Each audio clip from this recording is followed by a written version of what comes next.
Studies show this, that 20% of married men have had an affair, compared to 13% of married women. So the consequences are huge. Think about it. Somewhere between 80 and 95% of marriages fail following an affair. And that's between 10 to 25% of spouses having affairs. And what that does is it brings financial ruin to their home. 10% of affairs result in physical abuse of their spouse or at some stage of the affair. And affairs can also have a significant negative impact on children.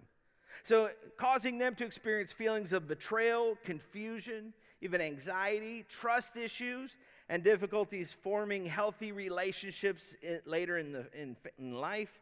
They might also exhibit behavioral issues, problems, or even academic struggles as a result of the emotional turmoil. So I wish I could tell you that the statistics and the stories are dramatically different in the church. I wish I could say the church is very different, but unfortunately, they're not.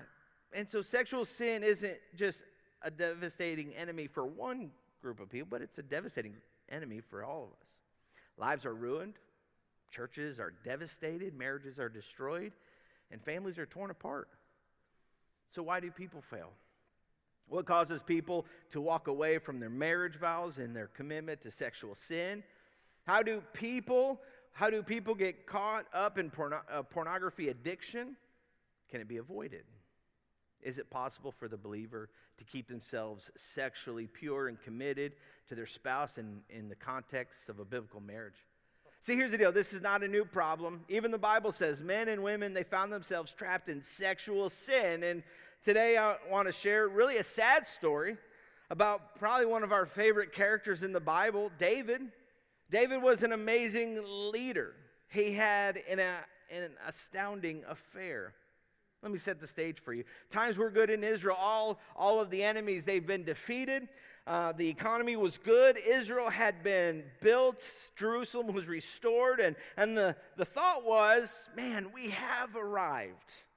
David, who led Israel through the hard times and the great battles, was now set to realize the leadership rewards. It was time to make his mark and leave a legacy, but something went tragically wrong. David gave in to temptation. He found himself in sexual sin.